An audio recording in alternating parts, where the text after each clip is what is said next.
Hello and welcome. We are here today at NASA headquarters in Washington, D.C. for a press briefing on a report from an independent study team on unidentified anomalous phenomena. We have 4 speakers here today. We have Bill Nelson, our NASA administrator, Nikki Fox, the associate administrator for the Science Mission Directorate, Dan Evans, the assistant deputy associate administrator for research within the Science Mission Directorate, and David Spergel, who is the president of the Simons Foundation and was also the chair of this particular independent study team. I will ask everybody in the room to please silence your cell phones. We will get started with everybody giving a few opening remarks, and then we will take questions. We will take questions both in the room and then from the phones. And for now, I will hand it over to the administrator. Thanks so much, and thanks for coming today. NASA searches for the unknown in air and space. It's in our DNA. From digging on Mars with the Perseverance rover in those little titanium tubes that we intend to go back and pick up, digging in a dry lake bed near the mouth of a river. Now we're going up to the top of the cliff where the scientists feel that there could be the best examples of if there were life there millions of years ago. Whether we're dealing with Perseverance or the James Webb Space Telescope, which searches for exoplanets with signs of habitability, we are looking for signs of life, past and present. And it's in our DNA to explore and to ask why things are the way they are.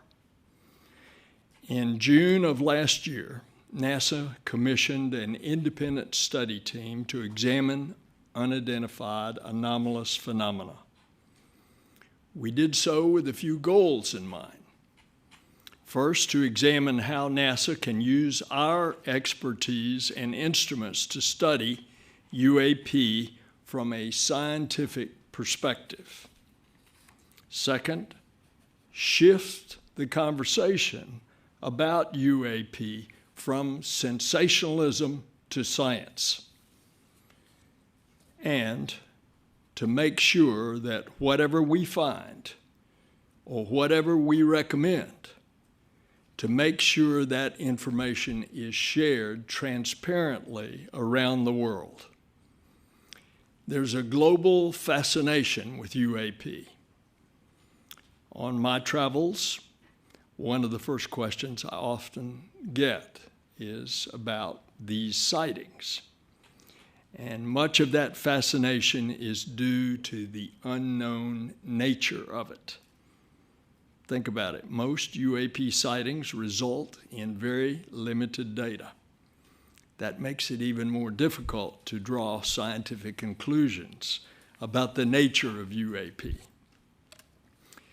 And so this independent study team brought together some of the world's leading scientists, data, and artificial intelligence experts, aerospace safety specialists, all with a specific charge from me, which is to tell how to apply the full focus of science and data to UAP.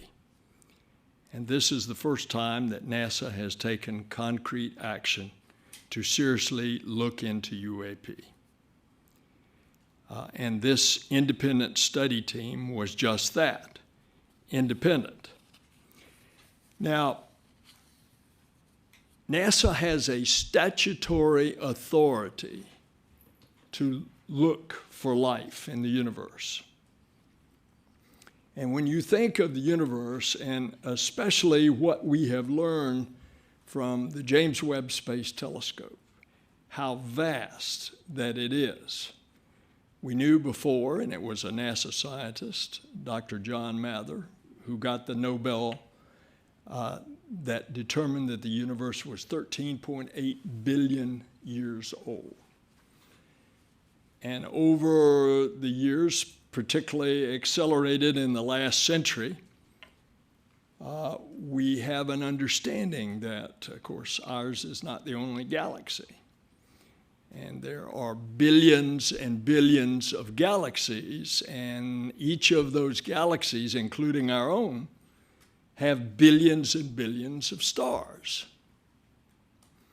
And with the James Webb looking at the exoplanets, we are now beginning to discover, and somewhere out there, we will discover another medium-sized stony planet around a medium-sized sun or star at just the right distance, not too far, not too close, with a tilt in its axis that rotates, that has carbon, that will have a habitable atmosphere.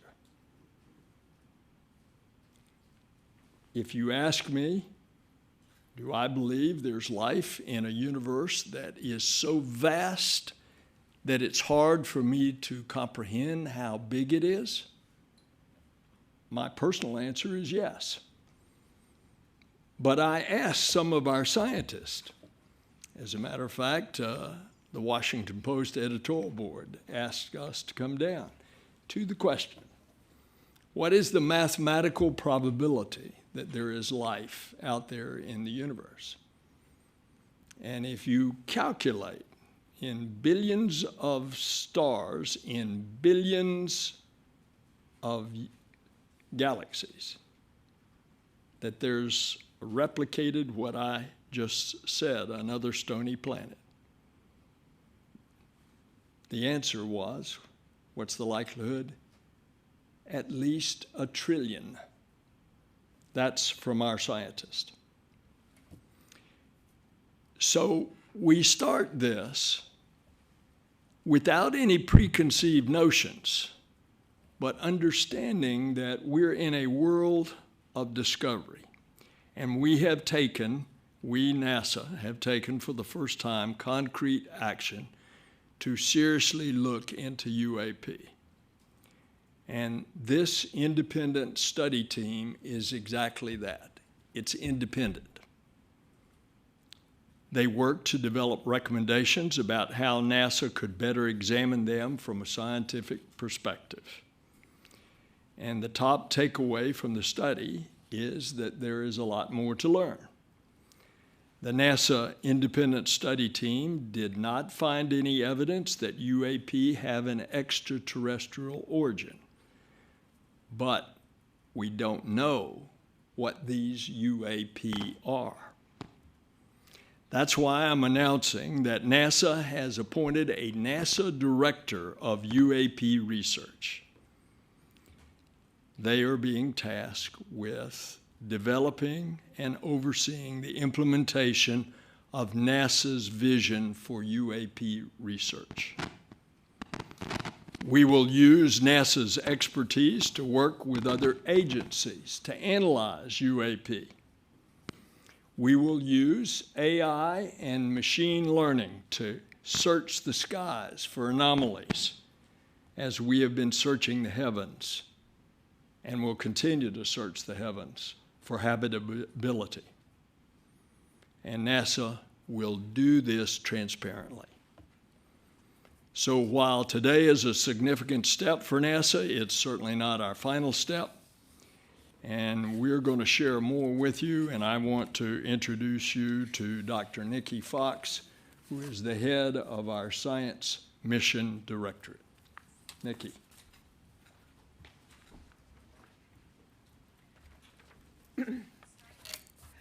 Good morning, and thank you so much, Administrator Nelson. It's always tough to follow Bill. He's such a great speaker. But I want to thank the independent study team for their amazing service on the study and for their continued contributions towards the advancement of our nation's understanding of unidentified anomalous phenomena.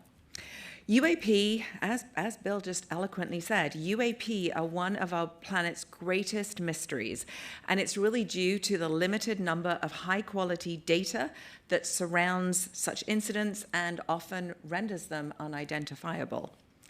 While there are numerous eyewitness accounts and visuals associated with UAP, they're not consistent, they're not detailed, and they're not curated observations that can be used to make definitive scientific conclusions about the nature and the origin of UAP.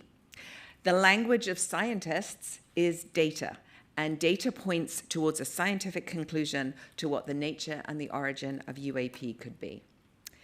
That leads us to why we're here today. The independent study team's report is now public, and it can be found at science.nasa.gov/UAP.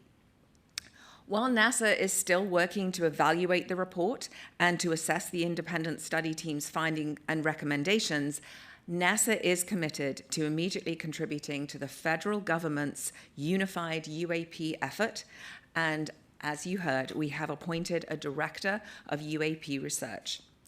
In their role, they will centralize communications, resources, and data analytical capabilities across the federal government to establish a robust database for the evaluation of any future data.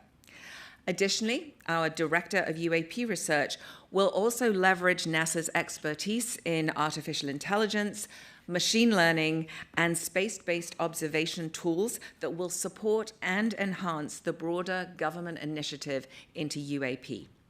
They will serve as NASA's point of contact for government entities, but especially for the All-Domain Anomaly Resolution Office, or AARO. And this will ensure our coordinated efforts and effective communication channels. Beyond our Director of UAP Research, NASA will also advance citizen reporting by working with the public and commercial pilots to collect a broader set of data to add to the vast data repositories to not only contribute to a broader, more reliable data set for future UAP incidents, but to also contribute to the destigmatization of the important study of UAPs. And with that, it is my great pleasure to hand over to Dr. Dan Evans, who is the NASA official responsible for supporting this amazing study.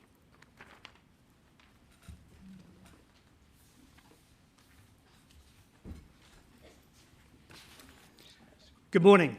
I'd like to begin by expressing my sincere thanks to NASA Administrator Bill Nelson for directing this study. We at NASA believe that understanding UAP is vital for several reasons. First and foremost, it provides an opportunity for us to expand our understanding of the world around us. At NASA, we are committed to charting the uncharted, so this work aligns with who we are. Secondly, this study aims to enhance situational awareness. The presence of UAP raises serious concerns about the safety of our skies, and it's this nation's obligation to determine whether these phenomena pose any potential risks to airspace safety. Let's not forget that the first A in NASA is aeronautics. So by understanding the nature of UAP, we can ensure that our skies remain a safe space for all. Administrator Nelson directed us to put together an independent and external team of world-leading experts to produce a report containing a roadmap with a series of recommendations that describe how NASA could best help in the cross-government response to UAP. Months of meticulous fact-finding, cross-disciplinary collaboration, and scientific rigor gave the team insights that will greatly enhance our nation's understanding of UAP going forward.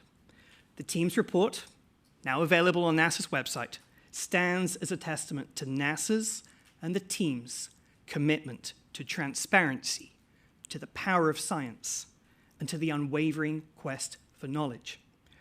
We at NASA believe that studying UAP represents an exciting step forward in our journey to uncover the mysteries of the world around us. By embracing a scientific lens, we have ensured that our work is evidence-based and data-driven. And by valuing transparency and openness, we have aimed to foster trust and collaboration with the public. I'd like to conclude by extending my deepest gratitude to the team for their incredible dedication and service. Their efforts have been instrumental, and I truly appreciate the expertise and commitment that each of them have brought to this endeavor. And with that, I'll pass over to Dr. David Spergel, who chaired our study.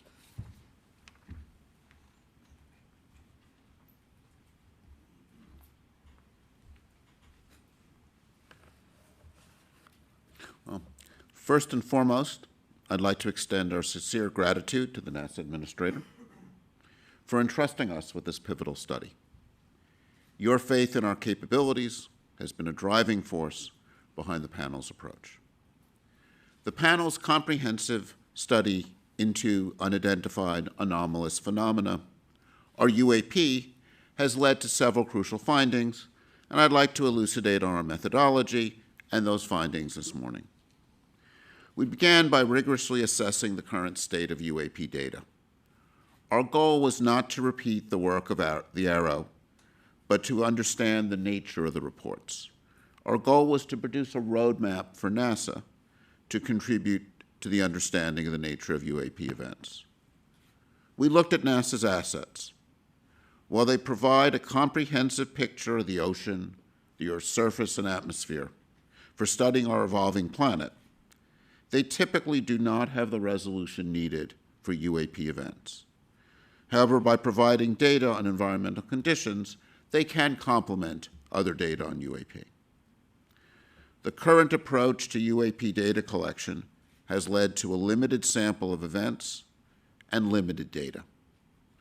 Stigma has limited reporting by pilots, both civilian and military, so we know there's missing data. For its analysis in other areas, NASA always takes a scientific approach of systematic data collection that involves calibrating instruments, multiple measurements, and ensuring sensor metadata. Most UAP events lack this quality of data. One of NASA's contribution to the broader governmental effort to bring these methodologies to create a data set that's both reliable and extensive. And once we have a large sample of well-characterized events, AI and ML tools, which are proving to be powerful in so many other applications, will likely prove helpful in identifying interesting anomalies. It is essential to clarify, based on our current findings and methodology, that we find no evidence to suggest that UAP are extraterrestrial in origin. Our focus is on understanding the phenomenon, however, regardless of the source. And previous work from the Arrow has shown that most events are explainable as planes, balloons, drones, weather phenomena, and instrument features.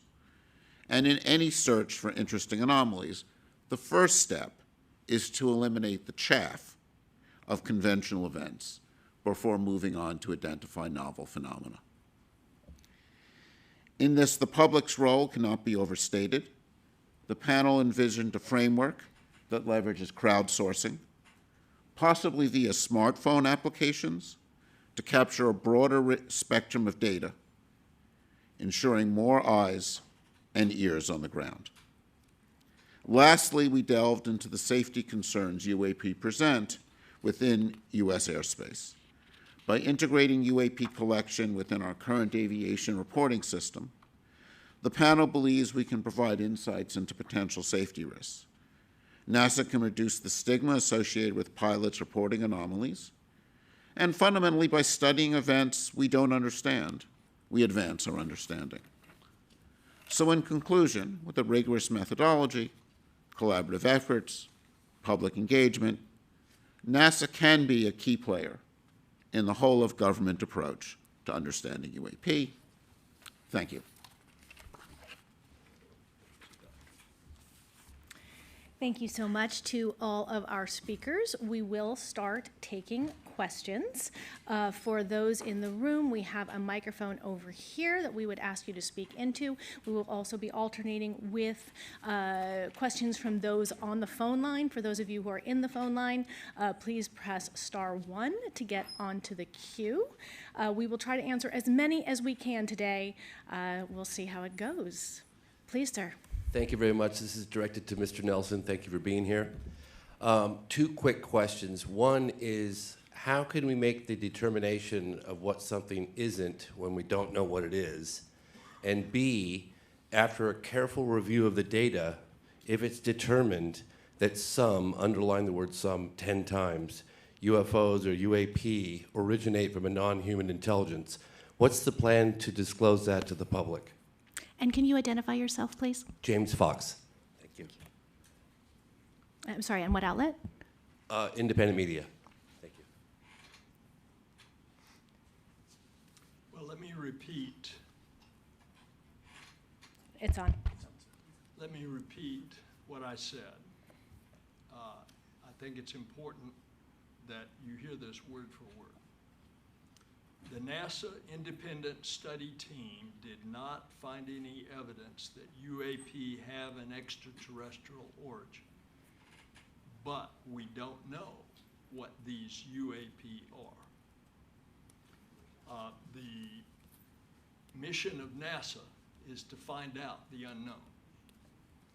I've said several times in my comments here today that we, NASA, deal openly and we will be transparent on this. And we're trying to address the question of there's so much concern that there's something locked up, classified, and that the American government is not being open. Well, we are the American government, and we are open, and we're going to be open about this. We don't, again, I'm going to repeat that statement, but we don't know what these UAP are, but we're going to try to find out. Thank you very much. And is there a plan in place if it is determined that some of them represent or originate from a non-human intelligence to tell the public? Is there a plan, or? If we are what I said we intend to be, which is transparent, you bet your boots. We will say that. And I've tried to set the table for you by telling you what I personally believe in a universe that is so vast that could there be a replication of life on Earth elsewhere in another solar system that is so big? Of course I believe that. The distances, it would have to be a very advanced civilization. The distances, you know, light years, hundreds of light years, billions of light years. But whatever we find, we're going to tell you. Thank you very much. Great, and we'll move on to the next question. Please do identify yourself. Thanks. This is Joey Roulette from Reuters. Question for Bill Nelson or any of the other panelists. So you've appointed a director of UAP research. Have you named someone to that role? And what kind of investment are you considering making in this? Is this going to be a new program office? Have you thought of funding figures, et cetera? Thanks. Yes, we have. We've already appointed the person. They've been working there for a while now, like during this study, to help be a point of contact. And we're you know, any budget discussions, of course, are part of a very intricate federal budget request, and so they're not something that we discuss openly. But we will certainly look at what resources need to be allocated. Can you name the official who's in We that will role? not give his name out, no. Okay, thanks. Thank you. We'll take another one from in the room. Hello, Dan Rivers from British broadcaster ITV News. I heard the word stigma mentioned several times, that you want to remove the stigma. Is your message to pilots and other people that this is no longer the preserve of cranks, and that you won't be laughed at, and that you will take them seriously? Is that the takeaway? That is exactly the message. I mean, at NASA, we're scientists. We love data. We love all data. And if there is something that needs to be reported, and we want people to be able to feel that they can report that. We spoke in the open hearing that we had here just a few months ago. Dan, remind me when it was? May 31st. May 31st. And we actually talked then about we wanted to remove the stigma, and we also did not tolerate any of the abuse that some of our members of the panel were receiving, particularly on social media, for doing this really important scientific study. So absolutely, we want pilots, and both, as Bill said, both private pilots, commercial pilots, military pilots, to feel that if they see something, they need to report it. I want to say, and I want to repeat the way I said it, we want to shift the conversation about UAPs from sensationalism to science. I think of this in terms of the signs we see around for security, which say, if you see something, say something. I think in this context, we would summarize it as, if you see something, collect high-quality data on it, because then we can learn. If I may, I just noticed in the report the Go Fast incident was one that was picked out, and that had been held up as an example of a very credible sighting that you seem to be pouring doubt on. Can you just talk to that? I mean, we looked at that as one example, and I think this is something that Arrow has actually done a very good job of going through the events. And most events are going to turn out, even if there are some events that in the end turn out to be something novel, most events are going to turn out to be conventional things, balloons, airplanes, and so on. I think of the process of discovery of anomalies as looking for a needle in a haystack. And if you want to find a needle in a haystack, you've got two choices. Either you know exactly what the needle looks like, and you design a very good filter to look for the needle. It's called match filtering in sort of AI work, machine learning, signal processing. Or you don't know what you're looking for. And with anomalies, that's really the case we're in. We're looking for things we don't understand. So if you want to find something strange in a haystack, you better know exactly what hay looks like. And you better be able to characterize that really well. And that's why in a process like this, and this is something that I think we bring to this as we look for anomalies, is you need to know what typical regular things look like under all conditions. You need to know what balloons look like when pilots see them, so under unusual conditions, so that you can eliminate those events. And that's why in identifying anomalies, understanding the normal is a very important part of it, and understanding that under different observing conditions, and collecting data in a uniform way. I mean, this is what we do when we study anomalies in space science or other areas of science. And what we're trying to do is bring this approach to this field by saying, collect high quality data, understand the normal events, and that's how we move things forward. Thank you. We'll move on to the next question, please. Hello, I'm Nomia Iqbal from BBC News. Just to follow up on the stigma question, UAP, that term has been used in part to destigmatize UFOs. The fact is most people use UFOs. Most of the American public, most of the world use that term. So I wonder how much is the stigma still a problem for you, and what are you practically doing about it, really, to convince people? And my second very quick question. In your report, I noticed that you said AI is a very essential tool for identifying rare occurrences. Yesterday, we were at this big AI summit where you had 100 senators meeting all the big tech tycoons, Elon Musk, Mark Zuckerberg. And speaking to some senators afterwards, they said, we are concerned about AI, we need it to be regulated. Does that concern you? Or are you worried that it might hamper your work? Thank you very much. Well, two big questions. First of all, do I personally believe that AI needs to have some boundaries? The answer to that for our existentialism, yes. Can you do that within the appropriate bounds so that as I said in my remarks, that we're going to utilize AI as one of the tools as we search for what is an answer to the UAP. And so no, I don't think that any attempts to, that the Congress has underway to try to write a law that would appropriately put guardrails around AI for other reasons is in any way going to inhibit us from utilizing the tools of AI to help us in our quest on this specific issue. Now, what was your other question? Just how do you destigmatize the whole thing? Because I know you call it UAPs, but you know, people don't refer it to in that way. Yeah. Well, you know, there's a mindset. We all are entertained by Indiana Jones in the Amazon and finding the crystal skull. So there's a lot of folklore out there.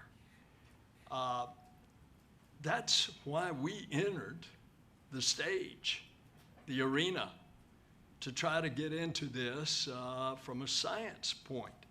I think you can blame the X-Files for a lot of this as well. That possibly too, but just remember what I said. We NASA are trying to shift it from sensationalism to science.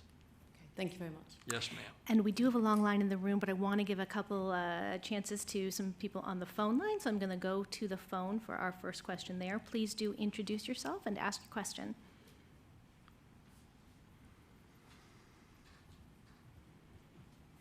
The phone, can you hear me? Our first question is from Marcia Dunn with the Associated Press. Your line is open. Yes, hi, Marcia Dunn, AP. I'm already receiving emails on Area 51 in Roswell, so I would like to ask Mr. Spergel, how much were you and your fellow panel members hassled or bombarded by this sort of thing during the course of your study? And for NASA, are you not naming the director of UAP research for this very reason, so that they're not hassled and bombarded by the fringe element? Thanks. No, I would divide kind of emails and tweets into two types, right? There's some where people honestly are curious about things they've seen, they've heard, you know. There are things that are hard to respond to, like, my uncle who's dead saw something strange, and you get a report. And, you know, that's not useful, but that's harmless. On the other hand, one of the things that happened during the study, and this may be part of a bigger discussion of cultural behavior on social media, where people behave badly, and I would say harassed some of our panel members. And that, I think, was very inappropriate behavior one doesn't want to see. Sadly, I think it's part of a deeper problem when people somehow feel on the web, on social media, they can be nasty and hostile, and sadly, some of our panel members experience that. Yeah, I would just simply add to that to say that not only were some of the things that our panel members received during the course of this study simple trolling, some of them actually rose to actual threats. And as a result, you know, we at NASA take, you know, the sanctity of the scientific process and the security and safety of our team extremely seriously. And yes, that's in part why we are not splashing the name of our new director out there, because science needs to be free. Science needs to undergo a real and rigorous and rational process, and you need the freedom of thought to be able to do that. Some of the threats and the harassment have been beyond the pale, quite frankly, towards some of our panelists. And yes, it's important that science be free as part of that process. Thank you so much. We will go to another question on the phone, please. Please go ahead and introduce yourself. Our next question comes from Tom Clark with Sky News London. Your line is open. Oh, hi there. Thank you very much for taking my question. I want to understand how much, you won't give us an idea of money, but how many assets or new research programs will be devoted to this by the administration. Because it strikes me that although the argument for aviation safety is clear, there are other departments and agencies responsible for that particular thing.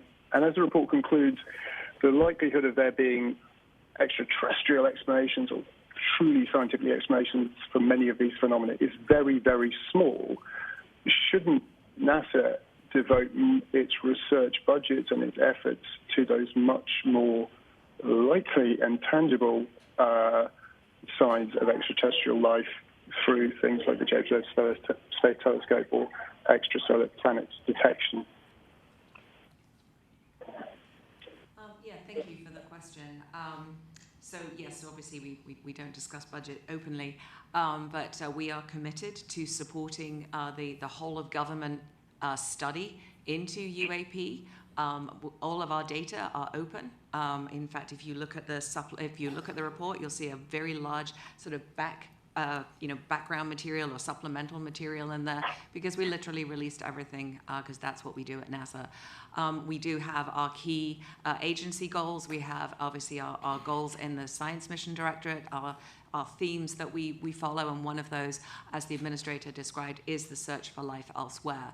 And we do that, and he described the research beautifully. I think he may be going for my job, actually, but he described the research so well that what we need to find is a rocky planet around a hospitable star that isn't too violent, that is in just that right place, that has signatures of water and signatures of carbon, so the building blocks of life. And we continue to strive to do that.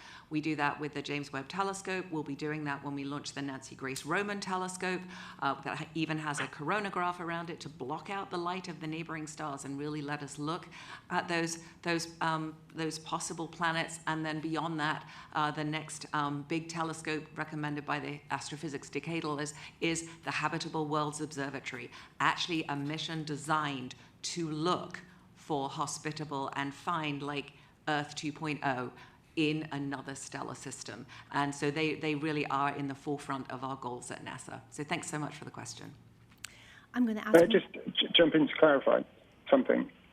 Will you be devoting any new resource or research projects to this particular aim then, given that's where the interesting questions really are? Should NASA spend time and budget pursuing the much less likely task of finding signs of extraterrestrial life in small objects within or close to the Earth's atmosphere? So, most of obviously our instruments are designed to look for the phenomena that we study at NASA. If any of our data are useful, if any of our data are applicable, then we absolutely will be devoting that and turning that over through our liaison to the whole of government approach. We are not at this time intending to design a mission to do this. That is not part of our kind of overarching NASA direction. We are looking at providing some research support. So if somebody wants to write a research proposal, send it in through the regular channels. We will be looking for ways to do that. And we also talked about supporting sort of the citizen science and the broader repository of data. Dan, do you want to add to that? NASA's data are free and publicly accessible for the entire world to download. And we pride ourselves on that fact. And it's this openness of data and our approach, which is why we're all here today.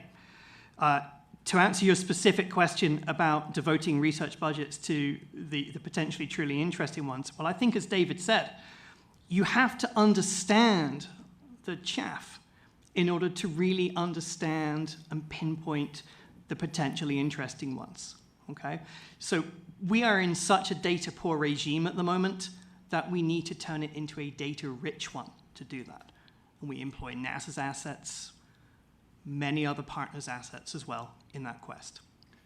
And if your question suggests, and I do not know that it does. But if it suggests that NASA ought to keep its nose out of this, well, let me tell you, NASA is not a place that's going to hide its head in the sand. Now, is there interest in this phenomenon in other agencies? In my previous life in the Senate, I was privy to talk to the Navy pilots and to see the video of what they encountered off the coast of California in 2004. That was in a classified setting then. But this is now. And you have now seen that video. And you have heard from those former Navy pilots. Is that of a concern to the Department of Defense? Of course it is. Therefore, we're going to continue our search from a scientific point of view. It's going to be, if those other agencies continued their search, we're going to be glad to join in with them. But our stuff is going to be open. Great. I'm going to take one more from the phone before we go back to the floor. We have a lot of questions. I'm going to hope we can stick to sort of one per person and see how many we can get through. So one more from the phone, please. Our next question comes from Jeff Faust with Space News. Your line is open. Hi. I know the press release states that NASA is still evaluating the independent study team's report and its recommendations. Does NASA plan to publish a formal response to the report and its recommendations? And if so, what timeline can we expect to see that? So let me give you a quick preview about how this works. So we have only very, very recently received the report, and what you have seen today in our press release represents our initial actions in recognition of the urgency of this matter. And yes, we will be following up as appropriate with additional actions, but of course we need additional time to fully ingest the recommendations and act on them in light of budget and many other priorities. But we'll be announcing more in the future. Great, thank you. Please, back to the room. Identify yourself too, please. Good morning, Sam Cabral with BBC News Digital. We've been talking a lot about shift from sensationalism to science today. Has NASA been in touch with the Mexican authorities about the rather sensational revelations earlier this week of 2 allegedly non-human corpses? And what, if any, importance do you attach to these discoveries? I think David had a prep for that one. Well, this is something that I know I've only seen on Twitter, so it's when we have unusual things, you want to make data public. I think of this as like NASA has one of the most valuable samples from outer space, lunar rocks. What do? We make them available to any scientists who want to work on this. We don't know the nature of those samples that were shown in front of them. If I was the Mexican government, I would are making recommendations to the Mexican government. That's not our charge here. We're doing this for NASA. My recommendation was, if you have something strange, make samples available to the world scientific community, and we'll see what's there. I'll just add that one of the main goals of what we're trying to do here today is to move conjecture and conspiracy towards science and sanity, and you do that with data, as David says. And that's the whole purpose of this study and this roadmap. Thank you. Thank you. Hi, Brandy Vincent from Defense Scoop. Thank you all for doing this. I actually have 2 lines of questions, if it's okay. First, for Ms. Fox, what's the timeline and immediate actions that NASA is pursuing specifically with ARROW now that the report has been completed? And what mechanisms are NASA and DoD really using to share information and collaborate securely? And do you see more coming?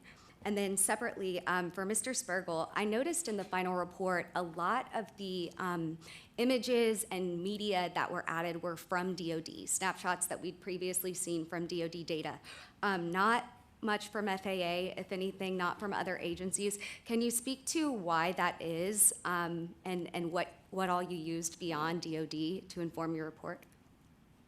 Dr. Fox, Dr. Spergel, I'll pass it to you guys. Sure.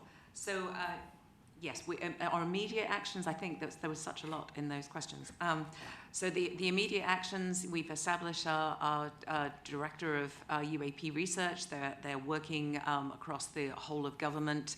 They're working very closely with Arrow. They are the sort of central point for all of the collaboration. I'm not sure what else you asked, I'm sorry. What mechanisms are you using to share data and information with the Defense Department? All mechanisms available to us. As Dan eloquently said, all of our data are open and public. So actually, I mean, we share everything with everybody, so everybody can access our NASA data. I mean, do you have like a specific repository or mechanism or channel specifically with DoD where you're sharing information? Can you just expand a little on how Arrow and DoD are working Arrow and NASA are working so deeply to share things? Sure. Do you want to take that? Yeah, sure. I'm happy to handle that. Yeah. So as Nikki beautifully said, all of NASA's data is open and accessible to the public. If DoD on a specific instance need to tap our expertise, then there are obviously secure ways of doing that, and we've done that by appointing our liaison officer. And yes, we know how to talk to DoD in a classified space. But again, most of what we do is unclassified, and for good reason. And the answer is actually straightforward, that Arrow is the lead agency in the government. So FAA reported events go to Arrow. Mm-hmm. So they're the central collection agency, and that actually, if you go to the Arrow site, they have a pretty complete list of things they've analyzed and are trying to make public. Though with Arrow, and this is just something I think is worth repeating in the context of looking at images that come from military satellites and intelligence community. It's important to remember that images taken by military instruments are classified, not because of what's in the image, but because of the nature of the measuring instrument. And I think this is one of the unique things that NASA brings here, is NASA is about openness and transparency. When NASA makes measurements, NASA has across all of it does, this program of making its data open and available. And of course, because it's not making measurements with classified instruments, that enables it to do this. And that one of the things that NASA brings to this space. Thank you. And just a really quick clarification, because I think it's important. The NASA Aero liaison, is that official the same as your new UAP head of research? Yes. Okay. Thank you. All right, one more in the room before we go back to the phones for a couple. Thank you. My name is Jacob Jensen. I work for a Danish newspaper called Berlingske. My question is for Mr. Nelson. You said at the beginning of the meeting that that NASA will be transparent. Well, a month and a half ago, Mr. David Grush said under oath in Congress that the U.S. government is in possession of UAPs and extraterrestrial life. How can you be sure at NASA that other parts of the U.S. government is being transparent? I don't speak for other parts of the government, but I can tell you NASA, which I speak for, is open and transparent with our data. Do you believe what Mr. David Grush said, or is he lying? You would want me to give a personal opinion? Yes, please. Of what he said. What he said, if I recall having seen this on the nightly news, was that he had a friend that knew where a warehouse was that had an UFO locked up in a warehouse. He also said he had another friend that said that he had parts of an alien. Whatever he said, where's the evidence? Is my response. Excuse me. He also said that he did interview over 40 employees at the Pentagon.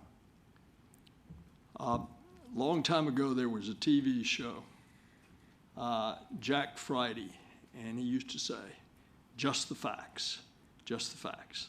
Show me the evidence. Thank you, sir. All right, we will go to the phones. Again, I know people have lots of questions, but I'm going to try to keep us to just to one for each person. And so next person on the phone, go ahead and introduce yourself. The next question comes from Gina Cesari with ABC News. Your line is open. This is for Senator Nelson. Your report mentioned that AI could be very useful in helping in this investigation. How do you see that, sir? Well, why limit us in anything in interpretation of data? And AI is just coming on the scene to be explored in all areas. So why should we limit any technological tool in analyzing data that we have? I said AI was one of the things that we were going to employ. We use AI, or artificial intelligence and machine learning throughout our NASA science portfolio. It is an amazing tool for helping us to actually find often signatures that are sort of buried in data. And so a lot of our data are just sort of wiggly line plots. We get excited about wiggly line plots, by the way. But sometimes you see the wiggles and you miss a signal in there. And by using artificial intelligence, we can often find signatures. So one example we've had is to be able to find signatures of superstorms using very old data that really is before sort of like routine scientific satellite data. And it's amazing. And so just being able to use those techniques often can allow us to find things, to actually find the needle. As David so eloquently said, once you've actually really it also helps us to really characterize the hay. And so you can start subtracting the hay and look for the needles behind. So let me just take this moment to try to demystify AI and ML. Thank you. When, as scientists, and probably many of you in high school were trained to do this, we had some data. You took your data, you drew a graph, you put a line through it. You had data in 2 dimensions, X and Y. Right now, much of our data is in a much higher dimensional space. And if you're working with something like ChatGPT, it's in a high dimensional space of language, or tokens, if you want to get technical, with 12,000 tokens in the ChatGPT 3.5, for example. And machine learning is a powerful tool for representing functions in high dimensional space. That means we get to work with data in a high dimensional space. AI is very powerful, but it's no more powerful than the data you give it. It's a way of, this is why it's very powerful, say, with NASA's weather and climate data. We've got an incredible amount of data, and it's data that you want to do more with than just put a line on a graph. You want to extract all that information or more information in that high dimensional space. And I think we're just really discovering the power of that tool. And it's one of the tools NASA and, not just scientists, but I think a lot of people in a lot of different industries are using to learn new things about high dimensional data. But it always comes back to the data you feed into your analysis, whether it's a line on a graph paper or a high dimensional space explored with machine learning. And if you don't got good data, you're not going to learn things. I'm going to add one sentence. Sorry. High dimensional does not mean high space dimensions, not interdimensional travel. We're talking about multiple parameters here. Okay. Erin. Great. We are coming close to time. I want to get 2 more questions in. We're going to do one on the phone and one more in the room. And hopefully, if we keep our questions short and our answers short, we'll get to those 2. For anybody who's here who hasn't had a chance to ask a question, you are more than welcome to send an email, and we will try to get you answers as quickly as possible. So one more on the phone, please.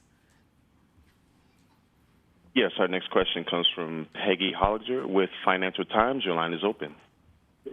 Thank Thank you very much, and thank you for allowing me to ask a question. I'm curious about you saying here that you want to rope in crowdsourcing, but also you speak specifically about the potential of using commercial assets as well as your own. I'm curious about, can you just give me a bit more detail how you will do that? Will that be through commercial contracts, or will you ask for voluntary reportings of sightings? And also, I think that you talk a lot about the importance of sensor, I'm going to use the word harmonization, because there's no kind of harmonization between the way the sensors work. Presumably, that would be the same for the use of commercial assets. You know, how does that use of commercial assets and crowdsourcing square with the sensor harmonization that you talk about? And who's going to pay for all this? Thank you. So let me just say a little bit about crowdsourcing. Much of what we have in mind is taking advantage of the fact that there's several billion of these floating around, right? And they take, I'm holding up a cell phone for those on the radio. They take wonderful, high-quality images, have high-quality metadata, record local magnetic field, sound, gravitational field. There's a wealth of data that a cell phone takes, and you can imagine designing apps that make the images relatively tamper-free. You can at least make it hard to do. And I think if we have a collection where interesting events are collected by citizens, hosted, and you have multiple images of the same event, we will be able to learn a lot. And you know, one of the things NASA supports is citizen science. And I think that the idea that if you see something you don't understand, collect data, we aggregate the data and we learn from it, is important in this context, and just, I think, in some ways, an opportunity to engage the broader public in doing science. Great. Our last question, please, from the floor. Yep. Thank you all for doing this. Joe Khalil with News Nation. My first question is, you've described harassment of some of the panelists. While that is horrible and never a good thing, it does sort of come with the nature of public officials. You know, Mr. Nelson, as senator, lawmakers get that kind of thing all the time. Is that the justification for keeping this new position, director of UAP research, private? Do you plan on doing that forever? Is that a temporary thing? Because it seems to cut against the dedication to being open and transparent if this person forever is not going to be revealed, their identity, who they are. Yeah, okay, so at the time, yes, we are withholding that name. Let's not forget that we've only just received this report. And what we need to do now as an agency is come together and provide a cohesive and coherent response to it that addresses multiple findings and recommendations, okay? We're only announcing initial actions today. Will that person's name be disclosed, to answer your specific question? Potentially, yes. But again, we need to ensure that the scientific process and method is free, okay? That's my response. Thank you. And just lastly, the report says that you relied on unclassified material. You've given a very understandable description for why the DoD classifies certain images and videos. Why did you all not have access to classified material, and could you have, done that? I have. So just understand that. Let the committee speak for themselves. So one of the reasons that we restricted ourselves, this study, to unclassified data is because we can speak openly about it. And in so doing, we're aiming, again, to alter the discourse from sensationalism to science, as Administrator Nelson beautifully said. NASA personnel, as appropriate, know how to talk to DoD on a classified basis, but the purpose of this study was to tell us what open data we could use in combination with the power of science to move our understanding forward. Okay? That was the purpose, and we're speaking about it openly today. And so one of the And challenges you I'm talked afraid about- we do have to wrap up. We are at time.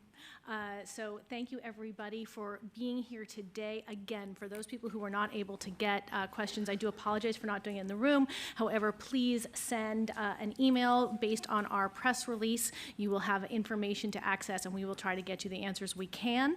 And with that, we're concluding today's press briefing, and thank you very much for being here. Thank you.